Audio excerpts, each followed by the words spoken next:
When I was approaching my official retirement about sort of 10 years ago, I was thinking how I might continue to make a contribution to the field of urban trees and arboriculture. And I decided that I would focus my attention on the historic aspects.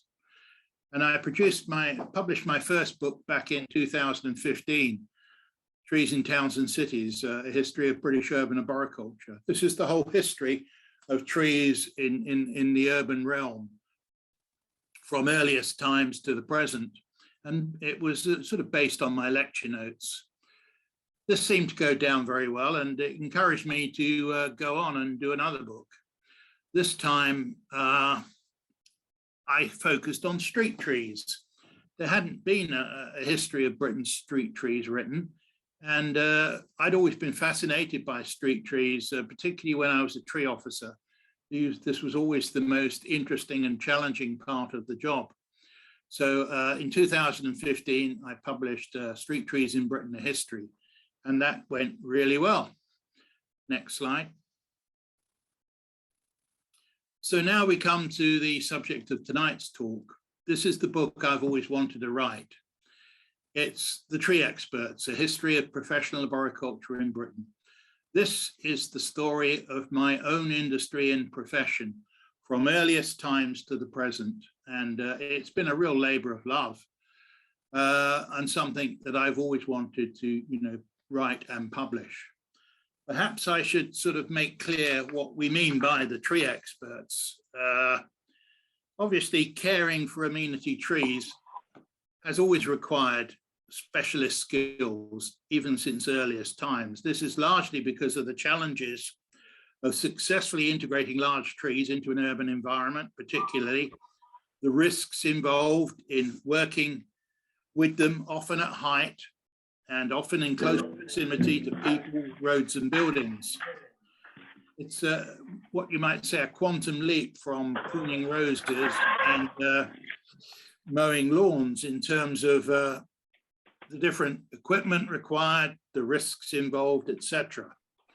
So while professionals such as culturists, landscape architects, conservationists, foresters often have a role to play, it's the arboriculturists who are the tree experts. That's what they specialize in. So that's my own industry and profession. Next slide.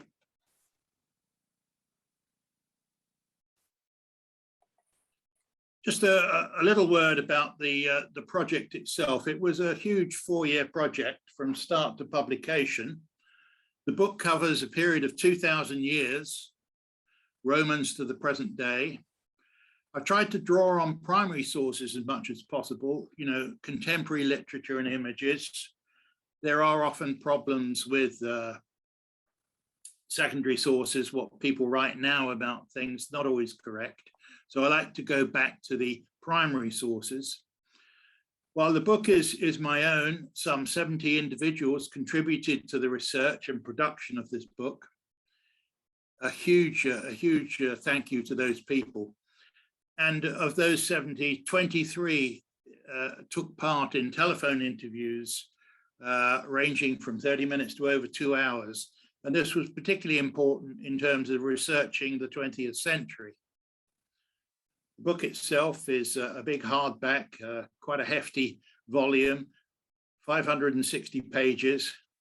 There are around 1,000 individual references and some 94 images, some of them quite rare and some of them actually absolutely unique.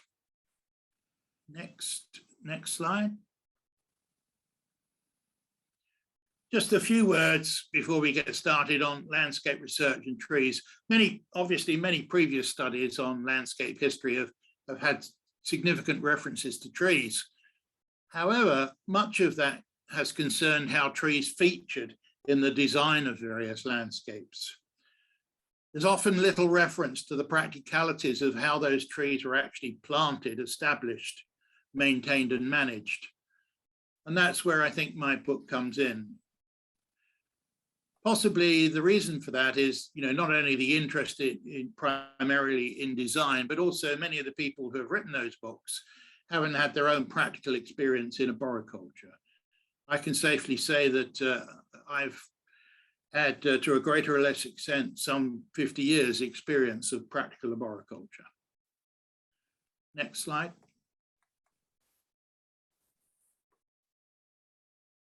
This always reminds me of the relationship between the professional gardener and often the client, certainly in historical connections, that much of garden and landscape history has focused on the garden owners, the aristocracy, the gentry, who commissioned these landscapes, these gardens.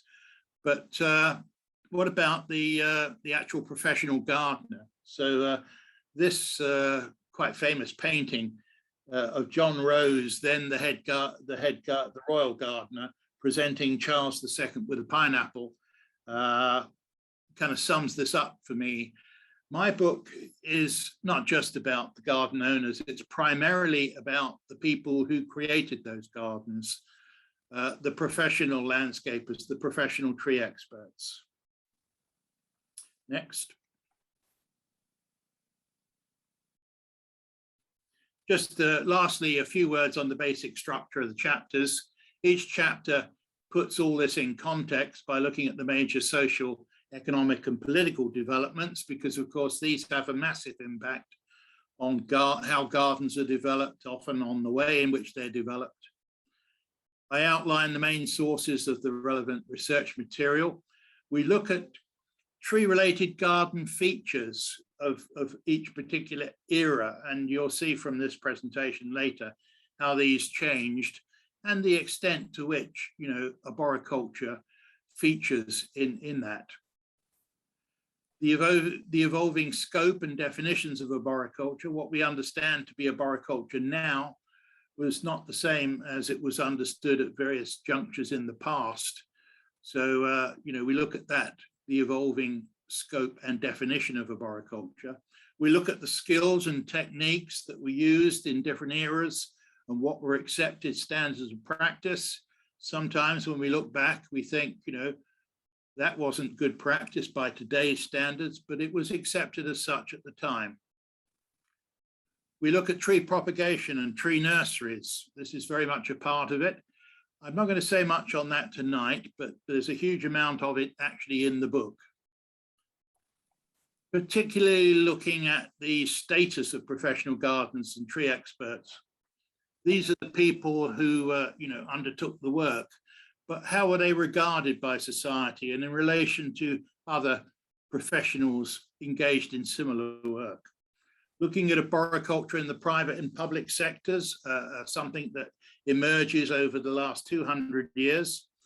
Education and training in arboriculture and related disciplines, we'll see that arboriculture education only really emerging later in the 20th century, and forestry and horticulture emerging much earlier.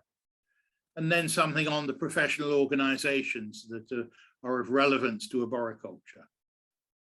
So that's the sort of structure of the chapter. Next slide.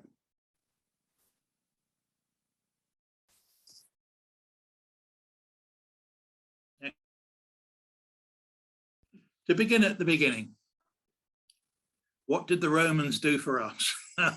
Well, they brought arboriculture to Britain. That's really quite significant. Next slide.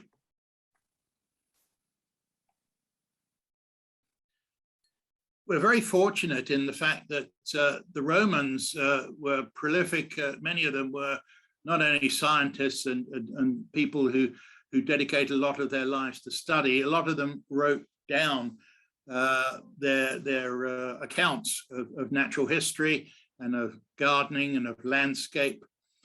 And although, at school I didn't study the classics and I didn't do Latin, I did French. I had to go a fairly rapid learning curve and read all the old classics by people like Columella, Pliny, Virgil, and it was a real education. But it came up with a huge wealth of material relating to trees and arboriculture. Next slide.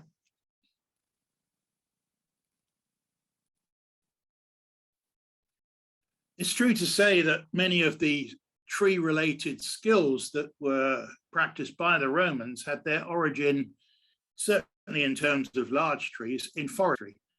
And this is Trajan's column, Roman triumphal column, that still stands intact in Rome. And it shows scenes of soldiers from the engineering corps engaged in forestry operations. So we can learn quite a lot from these old images. Next. A lot of the evidence comes from archaeology, but we're also able to put together, in terms of archaeological sites in Britain, what the average Roman, countryside villa might have looked like. And this is an impression, artist's impression, based on archaeological evidence of Lullingstone Roman villa in West Sussex in the late 4th century. But what you can see is elements in the landscape that require a lot of tree-related practical work. You can see the woodlands, for example, which supplied, timber and fuel for the villa. You can see the orchards that obviously required, skills in terms of producing fruit, but also the gardens, the trees. Also might be, we should highlight perhaps the importance of topiary. The Romans brought topiary to Britain, and that's quite a skilled undertaking. So there's quite a lot of elements in the Roman, certainly villa landscape that required tree-related expertise. Next slide. It's interesting that many of the tools used by the Romans would be readily recognized today. Spades, saws, shears, axes, those sort of things were used by the Romans and in many ways changed very little as the centuries passed. Next. But what's particularly interesting about the Roman gardeners is that there was often specialist categories of gardeners for different activities relating to the garden generally, to the vineyard, to olive trees, etc. But rather than going through all these in detail, let's draw your attention to the bottom there, the arborator. This was the tree expert, a category of Roman gardener who looked after the trees, particularly the amenity trees. And as far as we know, it was the Romans who had initially a specialist category of gardener who was a tree expert, the arborator.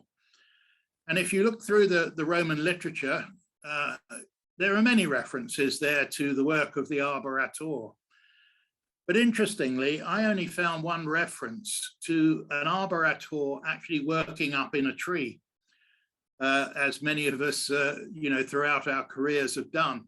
But what was also amusing about this was the arborator was working away, pruning away in a tree and singing while he was working. So this was quite funny. I don't know how many of us would be singing while we were working up in the trees. But that's a reference from Columella, which I found. Next slide.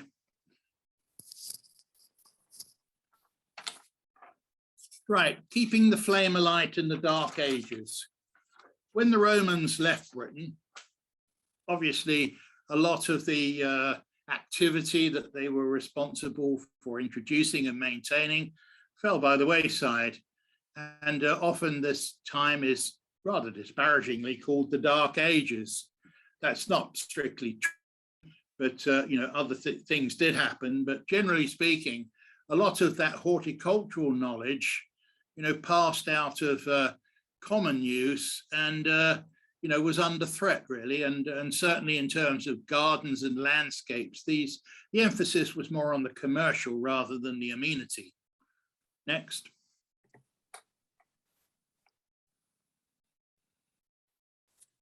Next.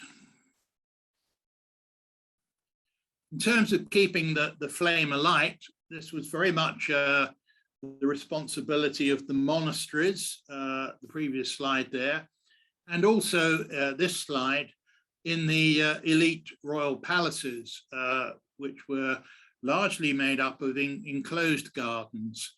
This is a wonderful image that comes from a illuminated manuscript in the Bodleian Library, actually, in Oxford, yes.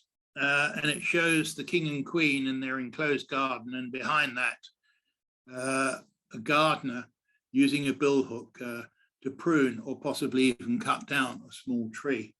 So, you know, we're relying on images a lot. Next slide.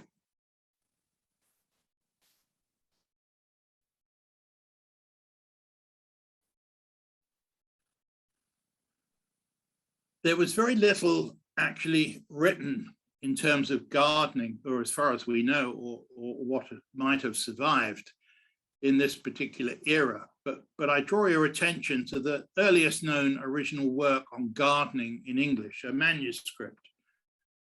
It's a unique manuscript, which is in Trinity College, Cambridge, and was the manuscript itself is dated 1440, although it was thought to be maybe an original was written 50 years earlier. It's entitled The Feat of Gardening by Master John Gardner. And as I say, it's the earliest known original work on gardening in English. But what's interesting from our point of view is that the first two sections relate to trees. The first section relates to the planting and establishment of trees, and the next section relates to the grafting of trees. So even at a very early stage, trees are very prominent in horticultural gardening literature. Next.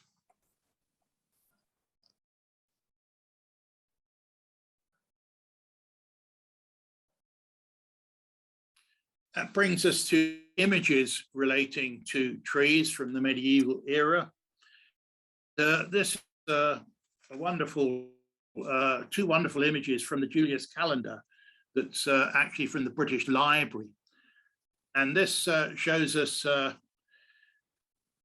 top image, and by the way, these are from the 11th century.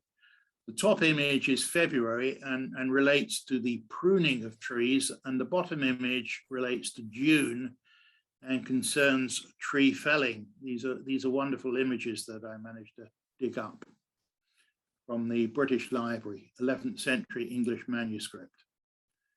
Next.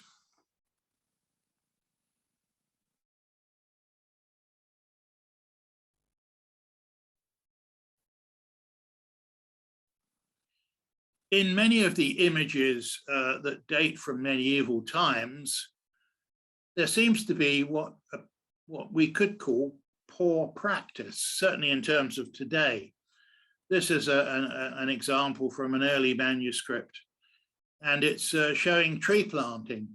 Well, we immediately notice that the tree is in fact in full leaf, and there's hardly any root on it. Now, some scholars have speculated that this might just be poor understanding on the part of the illustrator, and others have speculated that this is an example of poor practice. One tends to think that perhaps, you know, it might actually be, you know, that practice in terms of, you know, basic tree planting and stuff, knowledge may well have been lost from the Roman era, and but that's really, I suppose, speculation. Next.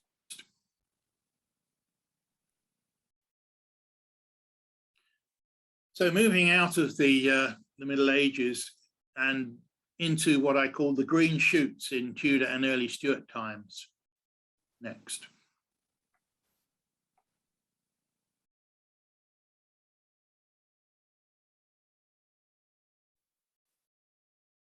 Sorry about these time lags.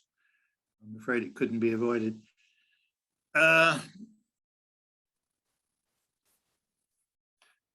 What I want to point out is that many of the gardens in this era were quite formal geometric arrangements, and the use of clipped trees and topiary knots and all that sort of thing was quite common. and required significant amounts of arboricultural skill. Next.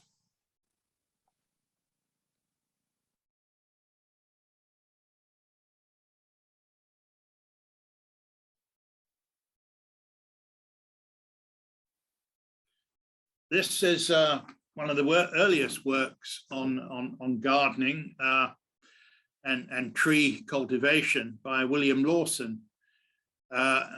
It's the New Orchard and Garden. And here he shows an example of what he calls an ideal garden. Well, I won't bore you with all the details, they're in the book, but many of those elements actually involve the use of trees. And this is quite significant. Also significant is that Lawson was one of the earliest writers to use the term arborist for a tree expert. He freely talked about the arborist. In many cases, he's talking about fruit tree cultivation, but he's also talking about amenity trees as well. So looking at the elements of the Tudor and early Stuart garden that involve trees, there's a list of them. I won't go into all these in detail, but as I say, formal gardening, often requiring a considerable amount of arboricultural expertise.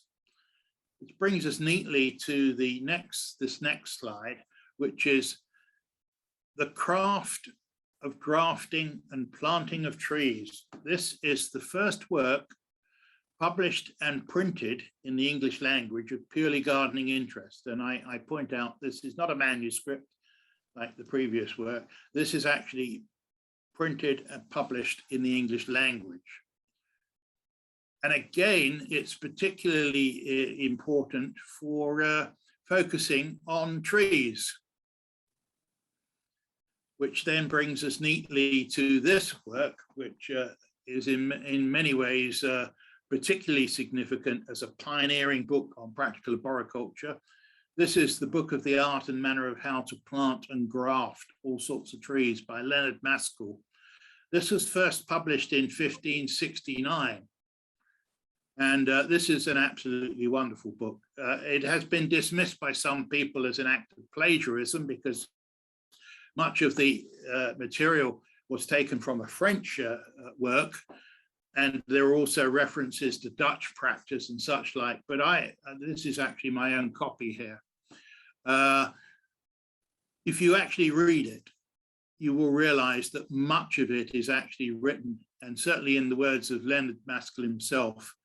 And there is a huge amount in there, which is quite staggering in terms of highlighting it as a pioneering book on practical arboriculture, written some 100 years before Evelyn Silver. Next.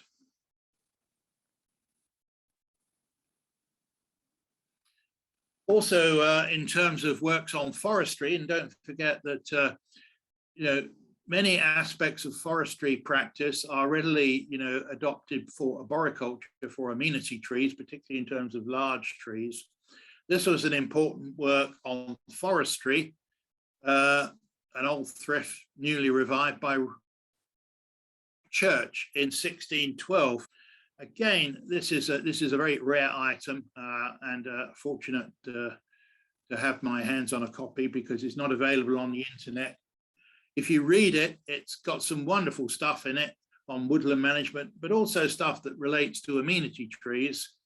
And there's a lovely passage in there that talks about the importance of weeding around the base of newly planted trees in order to encourage tree establishment. And I think to myself, that was written 400 years ago, and we're still not doing it on many examples of amenity tree planting.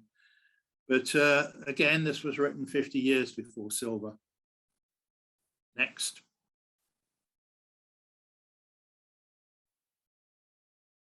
This is just an example of the sort of tools that were used in this period.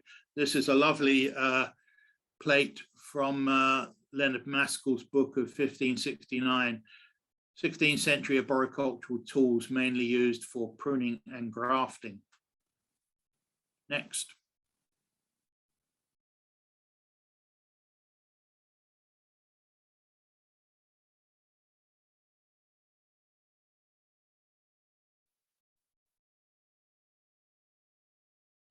which brings us to arboriculture in the age of the formal garden.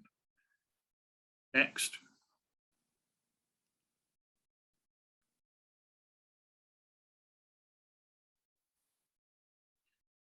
This was an age of considerable turmoil. Lots of conflicts relating to political, religious, and social division. And of course, the English Civil War. I mean, it's called the English Civil War, but you know, we need to be aware that it also affected Wales and Scotland, and also Ireland. I'm particularly reminded of it living here. It was a conflict that engulfed the whole of what we now regard as Britain and Ireland. But it had an enormous impact on landscape and particularly amenity landscapes as well, and our understanding of the management of it and the people involved with it. Next.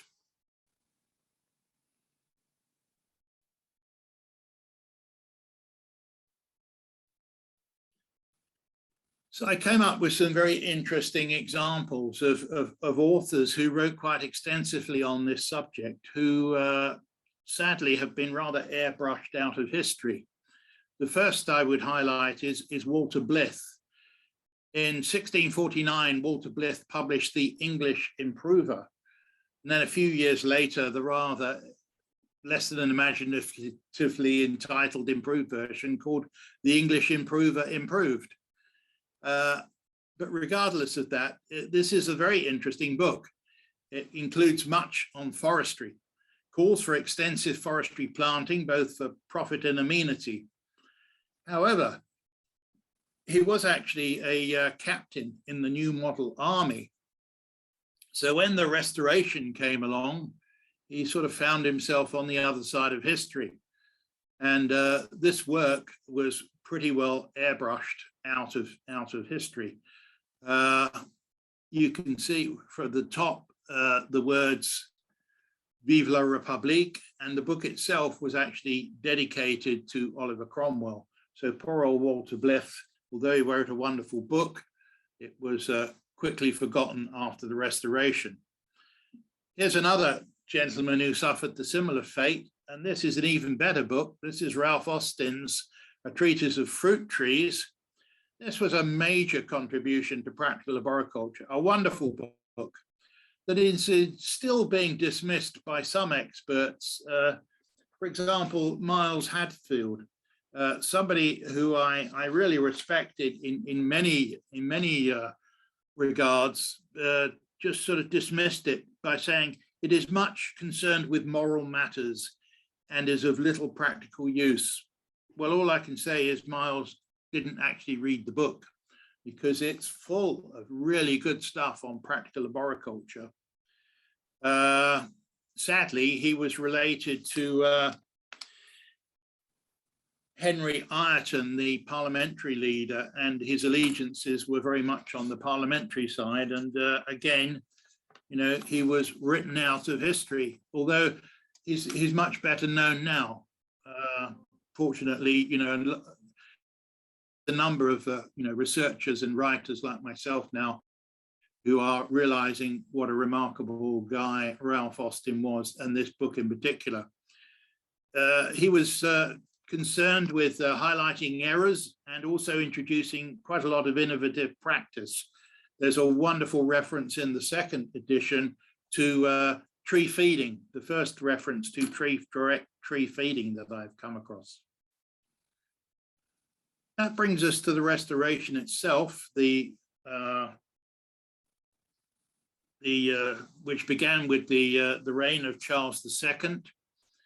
And what he wanted to do was basically, you know, show the majesty and importance of monarchy by rather extravagant landscapes that in many ways were similar to the French designs.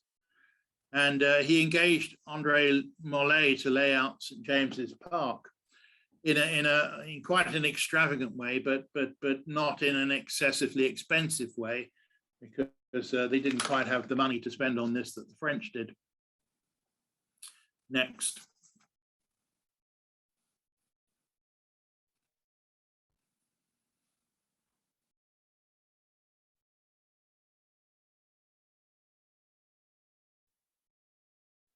This brings me to Casselberry Park, one of a number of wonderful landscapes that were laid out in the late 1600s, early 1700s, following the Restoration.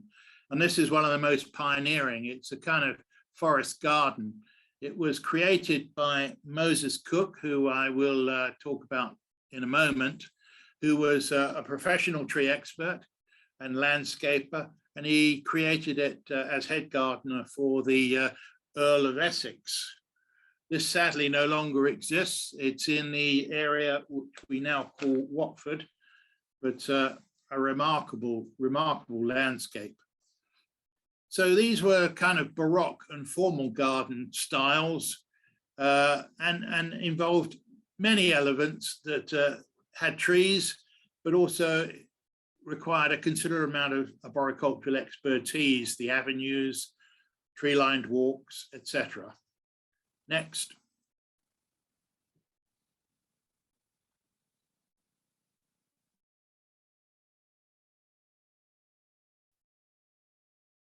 This is an example of an amazing array of avenues at Badminton, laid out in the Baroque style, stretching right out into the surrounding countryside. This is from a Niff and Kip illustration, as the one from Casselberry Park. It's said that perhaps not all of these avenues were planted, but it's certainly recognized that the vast majority of them were. An extraordinary landscape. Next.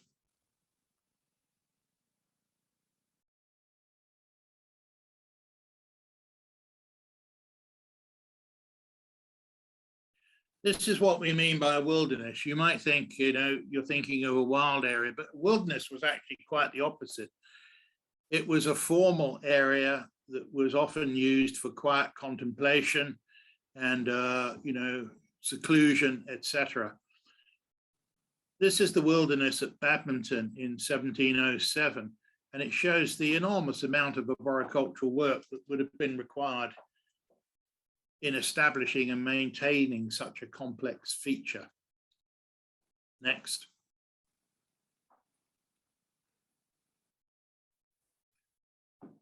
Palisades and walks. This is an example of Chiswick House in 1753.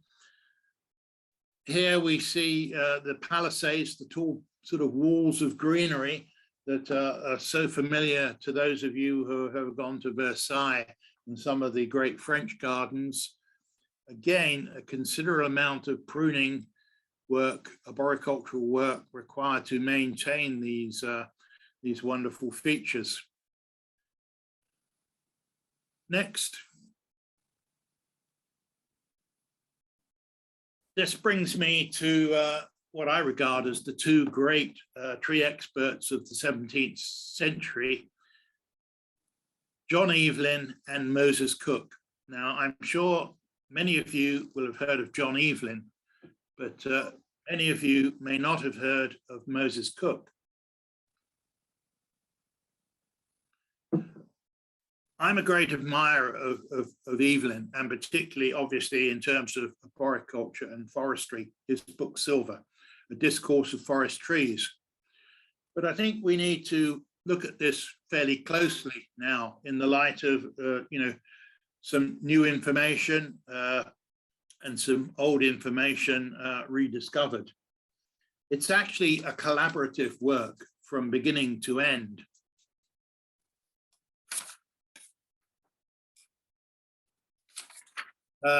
It was commissioned by the commissioners of the Navy, and they asked 4 people, one of whom was John Evelyn, to write short accounts of how to overcome the timber shortage that was currently causing great concern to the Navy. And when these 4 accounts were submitted to the commissioners of the Navy, it was coordinated by the Royal Society, and John Evelyn was asked to collate these 4 accounts. and present them as a lecture before the Royal Society, which he did. This went down very well. And he was then asked to turn it into a book. And in turning it into a book, he researched a whole load of other stuff from various authors, ancient sources, contemporary authors, many of which are not actually acknowledged. But I'm very thankful to the eminent historian, Guy de Lebedouire, who has done a forensic examination of the text of silver line by line. And I won't bore you with all the details here, but we can safely say that much of it comes from a lot of other sources, not Evelyn's own work at all. And some of it is just copied in sections and presented as his own work. But nevertheless, an important contribution, and certainly because of the position of John Evelyn, this had a great impact on his fellow aristocrats and you know, raised a lot of interest in trees and tree planting. By contrast to Evelyn, maybe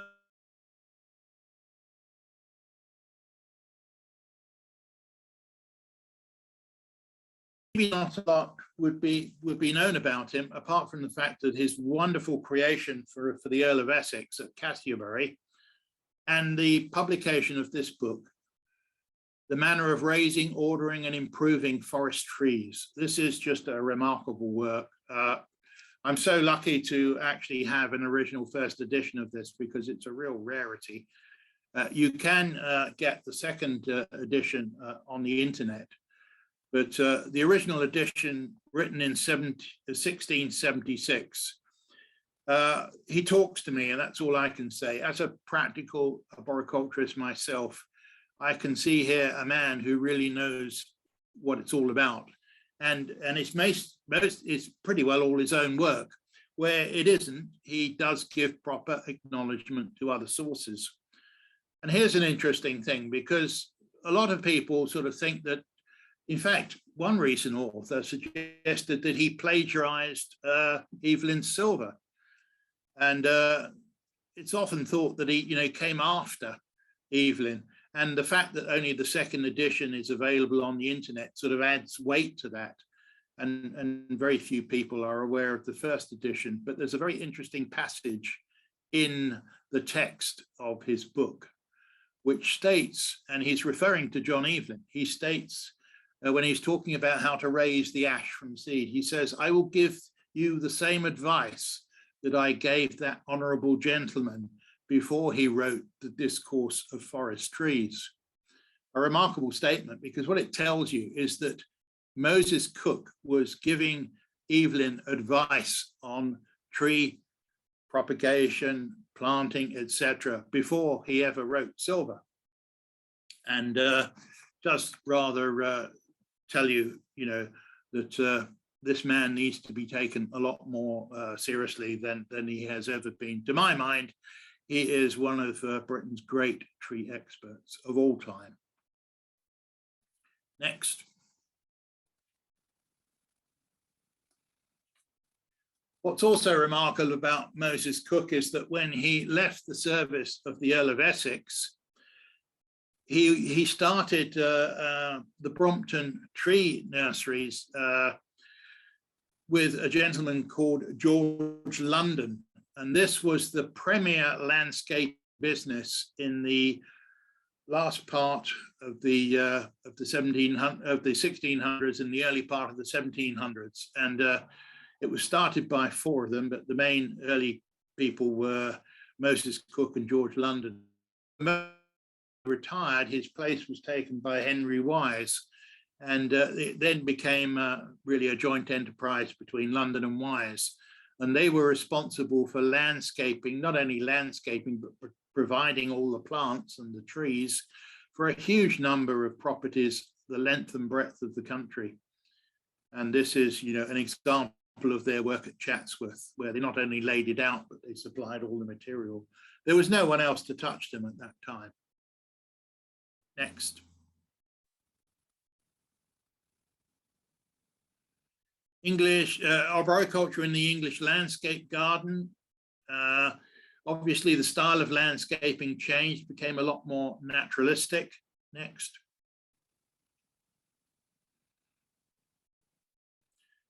One of the examples, I mean, I could have quoted many examples, but I've chosen Stowe here in Buckinghamshire, one of my favorite landscape gardens, because a lot of the renowned landscape gardeners were actually involved in the creation of this, people like Bridgeman, Kent, Capability Brown, etc.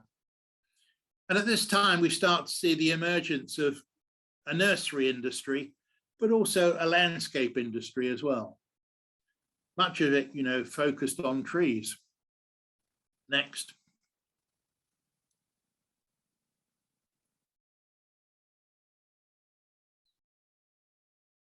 Tree-related features of the English landscape garden. We talk about belts of trees, clumps of trees. Interesting, the mention of clumps of trees. Many people think this was perhaps an innovation of William Kent, but I refer you back to the gentleman, Walter Bliss, that I said, you know, had been airbrushed out of history after the Restoration.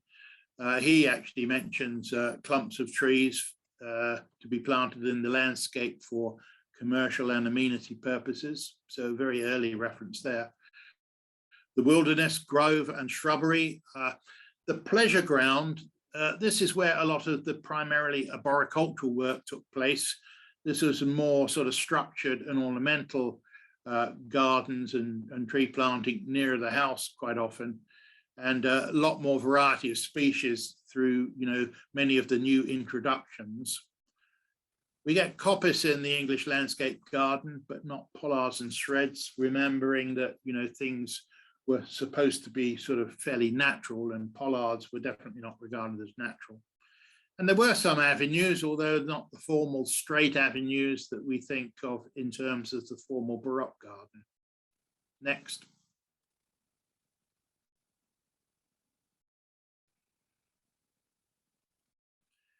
I need to move on fairly rapidly here. So I'm going to just briefly state with some of these slides. I want to talk about the introduction of trees into the urban realm. This is the view of the Mall in 1750. Next.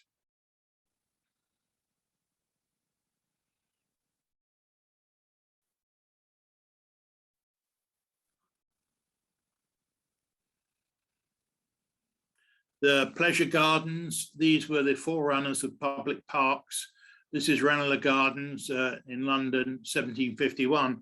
These involved an awful lot of tree planting, and there was potential, you know, for quite a lot of conflict with people, and some quite lively entertainments, often at night, conflicting with quite dense tree cover. So in my book, I go into a lot of detail about, you know, early examples of tree risk management, etc., in the pleasure gardens. Next.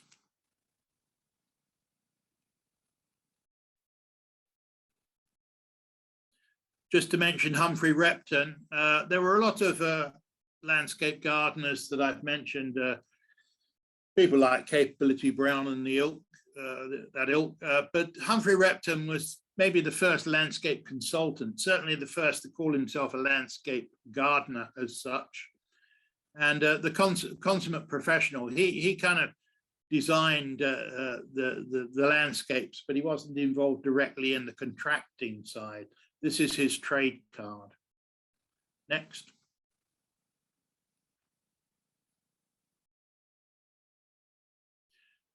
I just want to finish off the English landscape garden by pointing out that, you know, although arboriculture skills were often required in the pleasure garden, the pleasure ground, much of the English landscape was parkland, and here this was dominated by basic forestry skills such as mass planting, stump removal, tree felling, etc.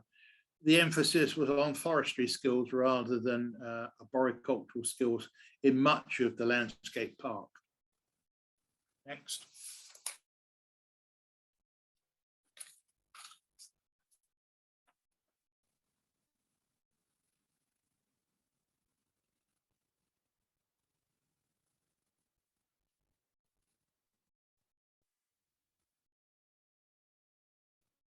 Are we stuck? I can see heroic arboriculture yes, in the 19th it's just century. come up for me, yeah. Yeah, heroic arboriculture in the 19th century. Next.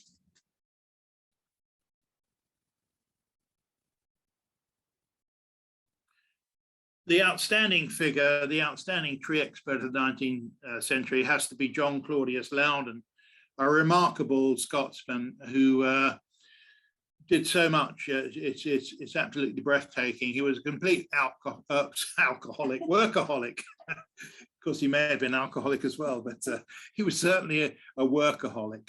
And his output was phenomenal in terms of books, magazines, etc. And this is his great work on trees, Arboretum et Fruiticetum Britannicum. And it's still regarded by many as the most outstanding work on trees and shrubs ever written in the English language. John Claudius Lawson. Next. At this time in the early 1800s, we start to get the emergence of gardening magazines and journals. And the first here is the Gardener's Magazine, which was founded and edited by Lawson himself, a remarkable undertaking that, you know, it's basically the first magazine in the English language devoted, you know, solely to gardening, practical gardening, rather than botany. I also have up there the Gardener's Chronicle, which was John Linley and Paxton were involved in this, and we still know this today because it's now known as Horticulture Week, which many of us maybe you know, subscribe to, although we get it via the internet now rather than a printed version. But another great periodical. Next.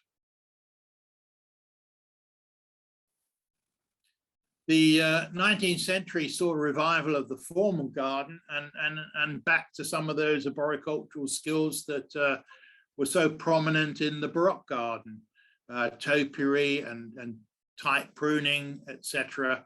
And this is an early example at Elverston, Derbyshire, where William Barron created a remarkable garden for the 4th Earl of Harrington. More on William Barron in a moment. Next. The Victorian Parks movement in the 1840s and onwards, we started to get the development of public parks by local authorities. And this resulted in a huge increase in urban trees, but also an increase in demand for arboricultural expertise, tree specialists that went along with this. Next.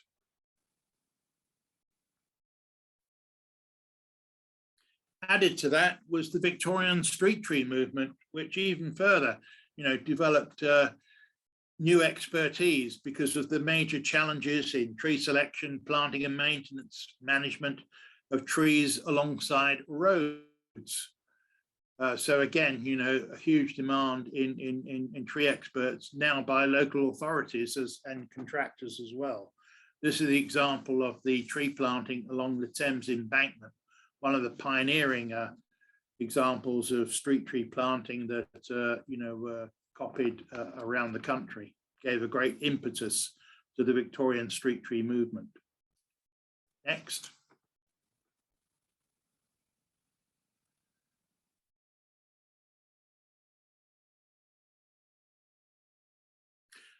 We come to tree moving. This is an example of Sir Henry Stuart's transplanting machine in the 1820s on his estate at Allenton in Scotland, moving a large, actually bare-rooted tree.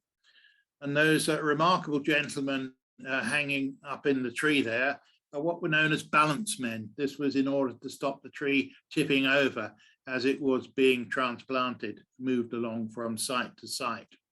Now, tree moving had been known since Roman times, and you know, was undertaken quite extensively by, you know, people like London and Wise and Capability Brown, but it really took off in the 19th century. Next.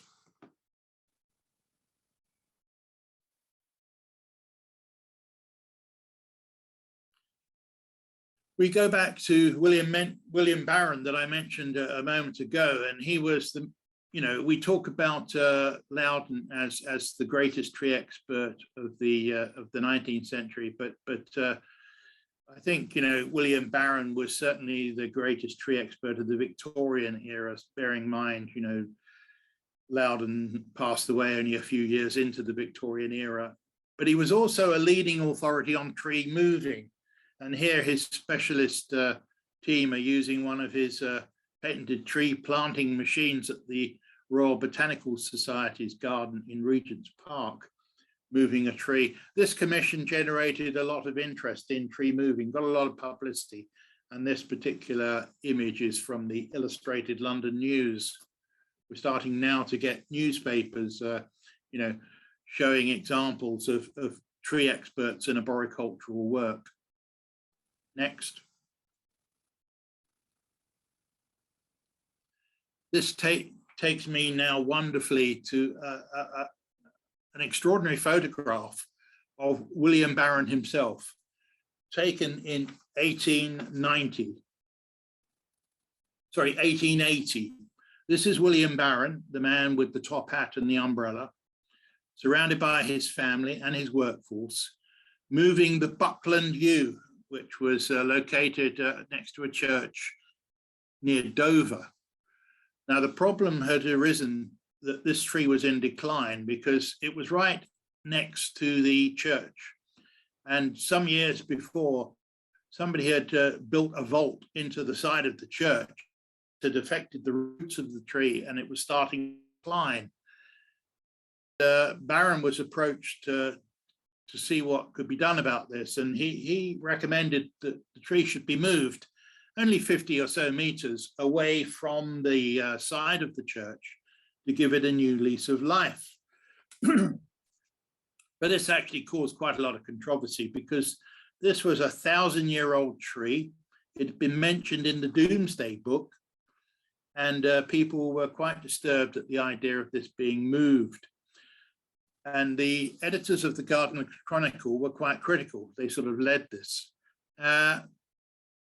Barron was moved to write a letter to the editors of the Gardener's Chronicle, who published his letter, and he explained in detail why this needed to happen. But it didn't satisfy the editors of the Gardener's Chronicle, who retorted that they were still of the same view, and they sarcastically added, saying that Mr. Barron could, given the proper appliances, move Westminster Abbey itself. We have no doubt, but it would be nonetheless an act of sacrilege to attempt it. So he couldn't win, but ultimately he did, because the tree was moved, and it did flourish in its new location and is still there. But anyway, I just want to highlight this is just a remarkable photograph that I was so lucky to get my hands on. You can see the detail. It's even clearer in the book itself, and the details of the faces of the individuals. It's just absolutely wonderful. I look into this photograph and I feel I'm back in 1880 and working alongside William Barron and his family and workforce. It's just remarkable. Next slide.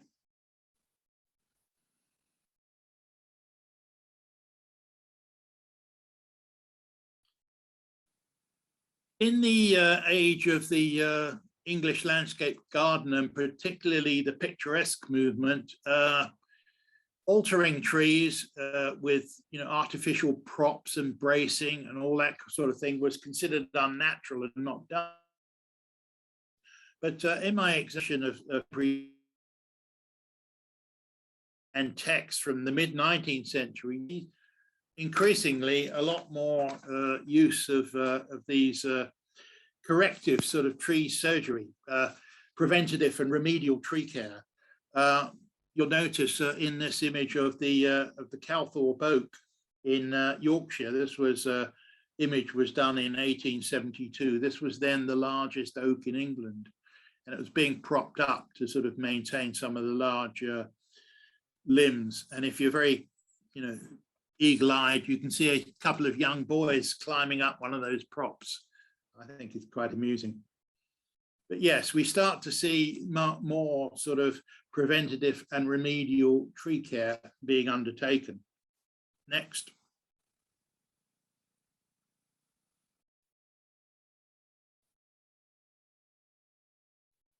We also get significant advances in the art and practice of tree pruning. In fact, much of this was led by the French. In the 1860s, if you read the British literature, experts were endlessly going around in circles discussing tree pruning, particularly in relation to, knot-free timber and such like. The French were actually making very good progress in terms of pruning of amenity trees, and one of the outstanding works was in 1864. Count Descartes published his classic work. In 1881, the 7th edition was translated into English by Charles Sargent, who was then professor of arboriculture at Harvard College, as it was called then, in the United States. Eventually, it was published in Britain in 1893. I highlight this is actually my copy of the book, but if you see up in the top right-hand corner, there's a stamp on it which says Cooper's Hill College. Well, this is where my copy of the book came from, actually.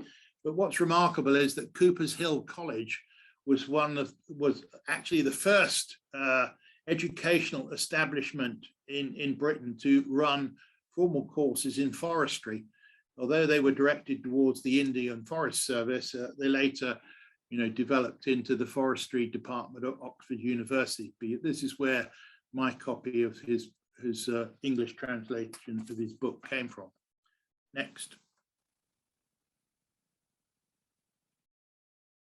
Just a little bit about 19th century tree pruning equipment. The French invented Arboriculture,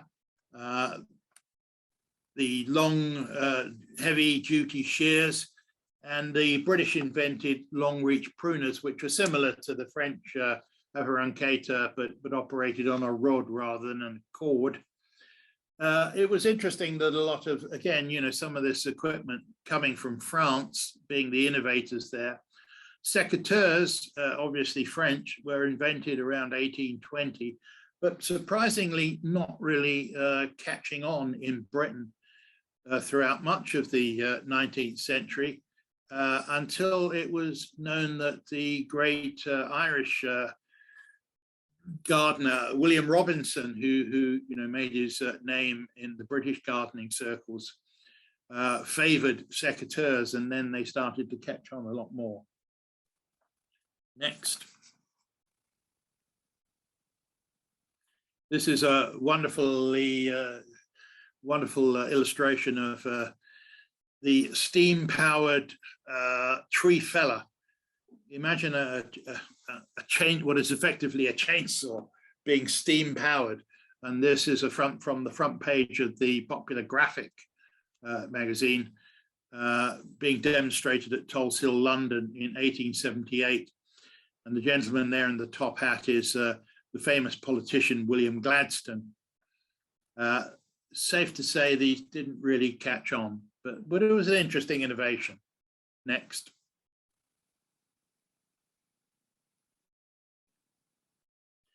I put this slide in, and you may well recognize it as the elm trees that were incorporated into the Crystal Palace that was built for the Great Exhibition in 1851. Because this really did get national coverage. They decided that they would put the Crystal Palace in Hyde Park, but a few of the elm trees on the site had been felled, but there was an outcry and a desire to retain 3 large elm trees. And Joseph Paxton, who was responsible for designing the Crystal Palace, managed to close the elm trees in this main transept, the barrel vaulted transept, which was deliberately designed to enclose these trees.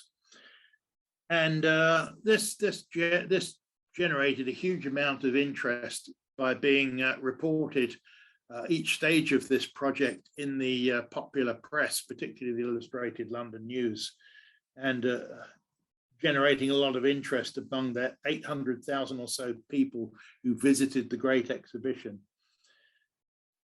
And this is what I mean by heroic arboriculture when I titled the 19th century, the era of heroic arboriculture. You've got the wonderful tree exploits, tree moving exploits of people like William Barron. You've got the remarkable enclosure of the elms here at Crystal Palace.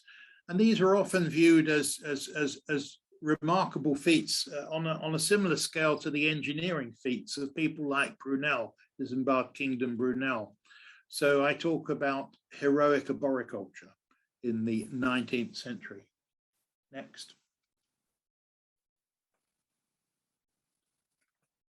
It's worth mentioning at this time we start to get the emergence of arboricultural societies. The Scottish Arboriculture Society, founded in 1854, followed by the English Arboricultural Society in 1882. But it's worth pointing out that at this point in time, arboriculture was often synonymous with forestry. And although they were called arboricultural societies, they were particularly concerned with commercial timber production as well as amenity trees.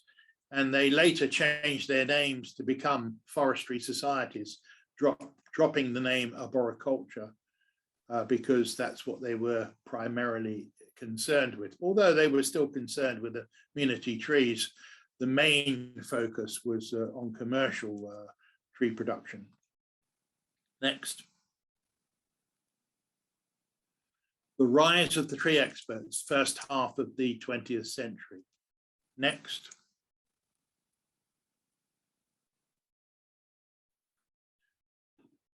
In the early years of the 20th century, we get an enormous expansion of urban areas, particularly in terms of the suburbs, the spread of suburbia. This is the example of Letchworth Garden City, actually, from 1903. We got the garden cities, the garden suburbs, and suburbia generally, which produced a mass of new residential properties, often with gardens. And all this gave a major boost to private sector tree experts, tree surgery, tree planting, etc. But there still wasn't a properly sort of structured arboricultural industry as such, although an increasing number of tree experts. Next. One of the standout figures of this era was William Dalymore, who trained at Kew and is perhaps the most notable tree expert at Kew during the first half of the 20th century. Here he is in his younger years, going off to do tree care work in the gardens at a time when Kew was really regarded as centre of excellence for arboriculture. Next.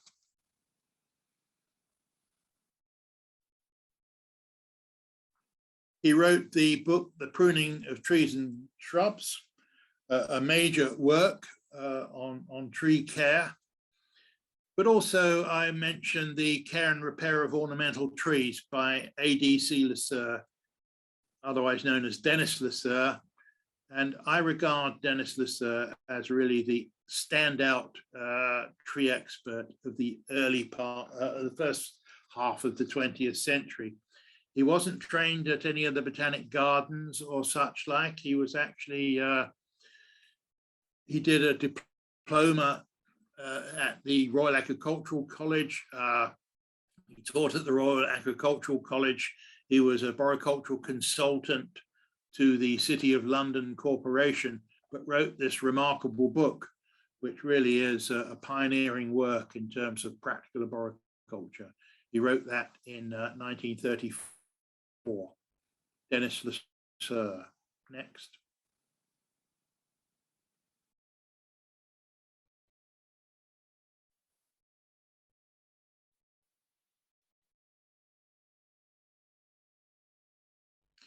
just a few adverts that I've taken from the book showing some of the equipment that was used at this time. And those of you who have been in the tree business for a while, like myself, will remember monkey jacks, but particularly the monkey winch. I was using that in the early 70s when I really got into arboriculture. The forerunner, the drag saw, the forerunner to the chainsaw, and early two-handed chainsaws by Still, some of the early machinery. Next.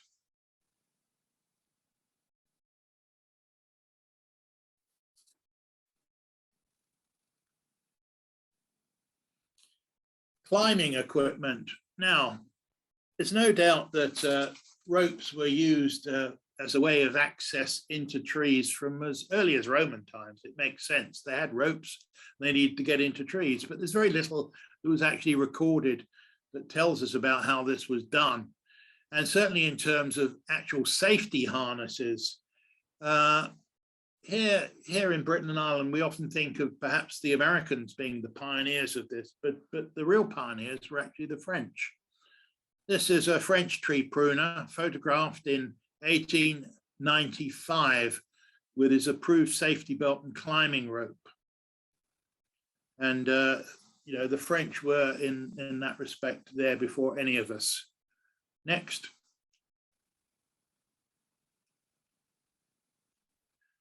And indeed, the first use in Britain of a safety belt and rope by tree workers was for tree work was by arborists at the City of London Corporation in the late 1920s, and introduced by that great guy Dennis Lasser, who was the corporation's arboriculture consultant.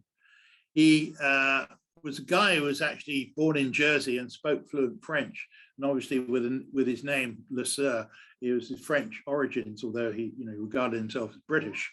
But he went over to France and made good connections with the people in France and brought over these safety belts for the arborists at the City of London. But surprisingly, although he promoted it, nobody else really seemed to pick up on it. And it was not until after the war that we see the regular use of ropes and safety harnesses. Next. And just a little reminder that tree care doesn't just involve arborists, arboriculturists, so-called tree experts, that other tradesmen and professionals are involved. And this is a family of blacksmiths, the Morley family, photographed around 1900. And they're working on the major oak then, as is now, perhaps England's most famous tree. And they're beating out lead sheets to put over some of the damaged areas on the tree. So other professional carpenters, as example, also involved in tree care work. Next.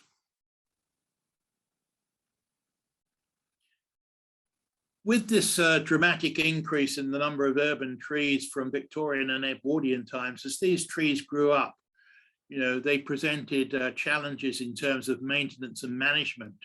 And we start to get the emergence of the specialism of urban arboriculture. And this is an interesting example of, you can see at the base of this tree, it's in Banbury, and you can probably see Banbury Cross right on the extreme left. This is collapsed, but it's obviously had cavity work done at the base of the tree. Now that surely wouldn't happen today, that, it's a sign that the council knew that this tree was weak, but still, allowed it to continue by the side of the road. That sort of wouldn't happen today. That tree would be felled.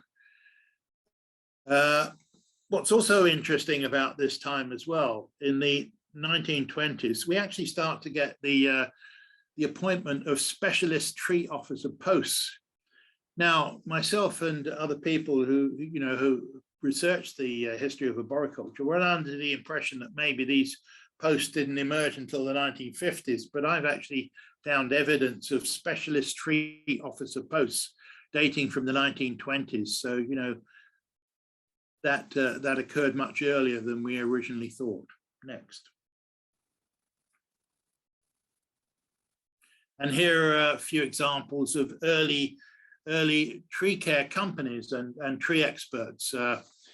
from the years before the Second World War, Adrian Esler, the English Tree Expert Company, etc. These are from the book, advertisements that appear in the book. Next. So lastly, the final chapter really, professional arboriculture comes of age, 1946 to the present. Next. Just to start off with, you know, there was a considerable development of new equipment, machinery, and materials that were used in arboriculture. We get the development here of one chainsaws. Also, there is the Still 020, which is a handy little saw. I used that to an extraordinary amount in my days as a tree climber. A handy little saw that you could use one-handed for pruning up in a tree. Arbrex, thank goodness that is the paint that you used to put onto tree wounds that used to get all over your clothes and your hands and everywhere. Maybe they'll invent something that does actually work and we'll go back to using tree paint, but at the moment that's not the case. Next.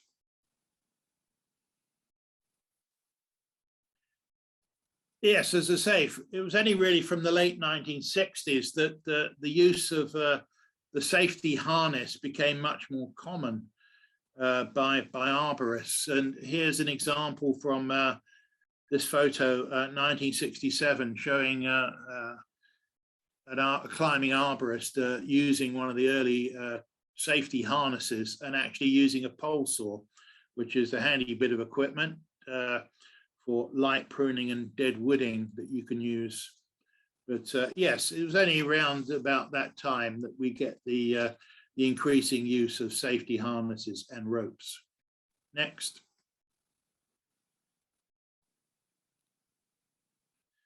We also get a considerable increase in the use of heavy machinery at this time.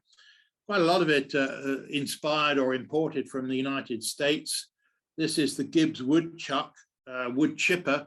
This you feed the branches into the end and they come out in little chips. Greatly reduces the bulk of the tree debris to be transported, and also the chips themselves can be a commercially useful product. This is one of the earliest being used here in the London Borough of Ealing in 1973.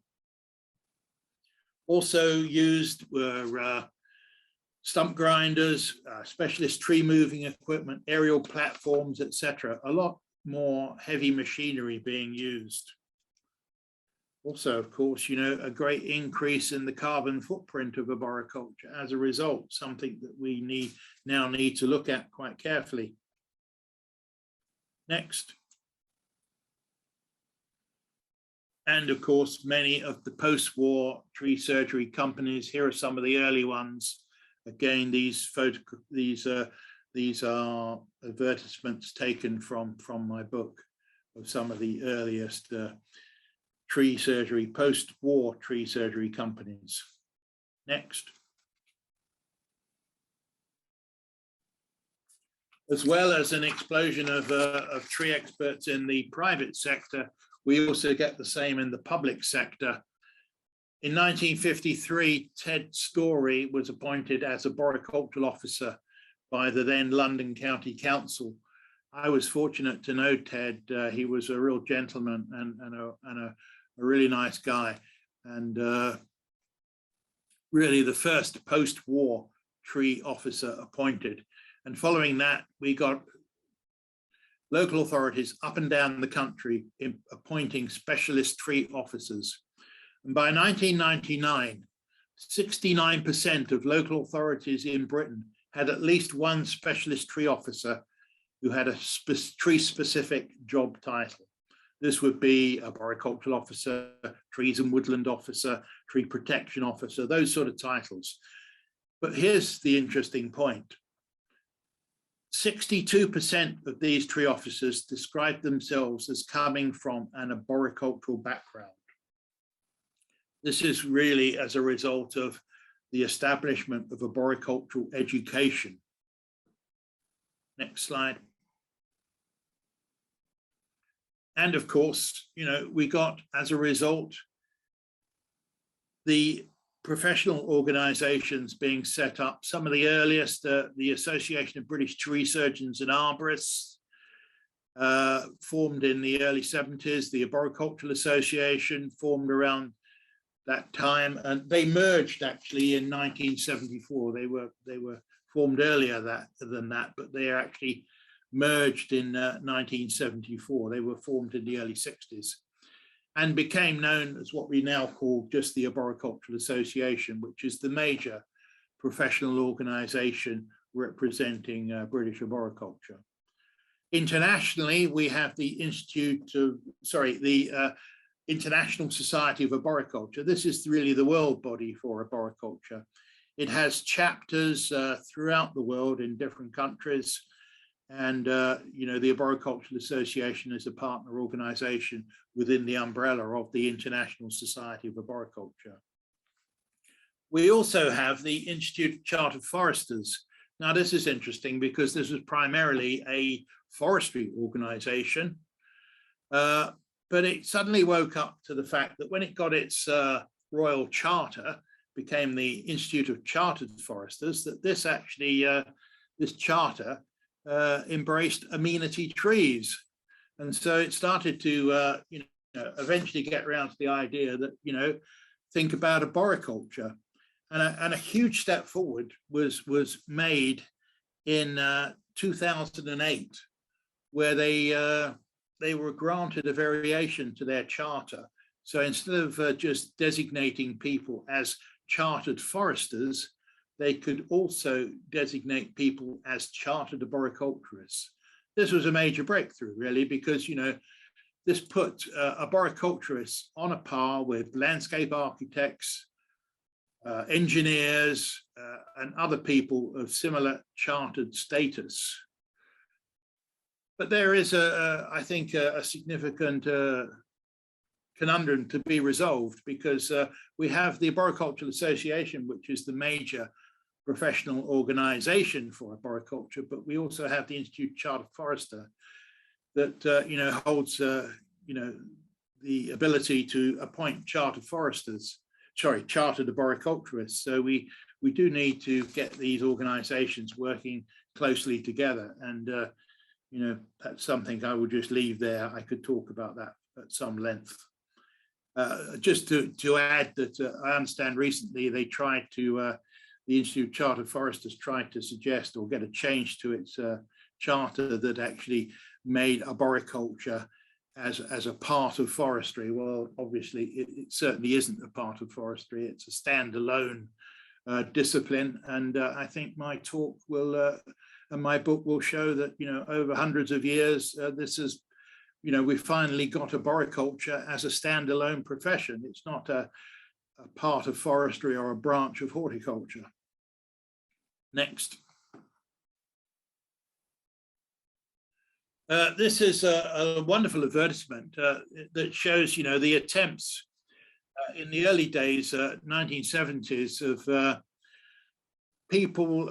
This was the Association of British Tree Surgeons and Arborists who managed to put an advertisement in the Sun newspaper, a wonderful image about the need to consult a qualified tree surgeon. I think perhaps that might raise a few eyebrows today, but it certainly generated a lot of interest in those days. Next. Just a quick word on courses. The very first courses, formal courses in arboriculture, were held at Merris Wood College in Surrey. This is the first in 1967. We have now come an awful long way from there now. And I was fortunate when I was working at Maskel College to develop the first master's degree in arboriculture and urban forestry, not only the first master's degree in Britain, but also the first in Europe. Maskel is now the National Centre for Training and Education in Arboriculture. And many of the courses are online, so you can actually study from a distance. And we get students, or they get students, I'm now retired, from all over the world studying degrees in arboriculture and urban forestry. Next.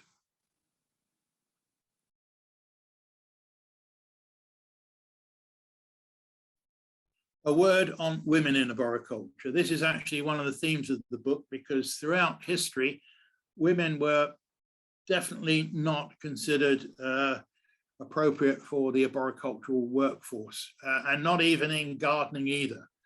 And we get to the point, quite a breakthrough really, in the first women graduating in courses in horticulture and being taken on at Kew Gardens. But similarly, a major breakthrough in arboriculture with the development of degree level courses in arboriculture. And firstly, these were, held at Wood College, and I was privileged to be the course tutor for the BSc Honours Arboriculture at Maskel, and many women have gone through those courses and are now making a major contribution to the arboricultural industry and profession. You don't have to be an amazing tree climber to develop a great career in arboriculture, whether you're a man or a woman. You have a contribution to make. Next slide. Just finishing off now, really. Peter Bridgeman's excellent work on tree surgery. Peter Bridgeman, I was one of the first lecturer in arboriculture post-war in Britain, and pioneered many of the early courses in arboriculture. Wrote a book. Unfortunately for poor Peter, along came Alex Shigo and turned a lot of the practical arboriculture on its head. What was considered good practice suddenly was all changed in a matter of a few years with the Shigo revolution in practical tree care. There's quite a lot of that in my book. Next. Just to mention urban forestry, the urban forestry revolution. This is a term that you might hear quite frequently now. We talk of urban forestry, but I think it's important to point out that urban forestry isn't so much a branch of forestry. It's a multidiscipline approach to the planting, planning and management of trees in urban areas. And it involves all sorts of different professionals, landscape architects, planners, social scientists, foresters, horticulturists, and particularly arboriculturists. It's a multidiscipline approach, and the urban forestry movement, not only globally, but particularly here in Britain, has transformed the urban tree management scene with new ideas. A landmark in that was the Trees in Towns studies that were commissioned by government. The first in 1993, the original Trees in Towns study, and then published in 2008, Trees in Towns 2. I was privileged to be the lead researcher and main author on this work, which was published by government, 650 pages on tree management, state-of-the-art tree management in England. And sadly, a similar report has not been undertaken. Trees in Towns 3 never got commissioned, but that's another story. Next.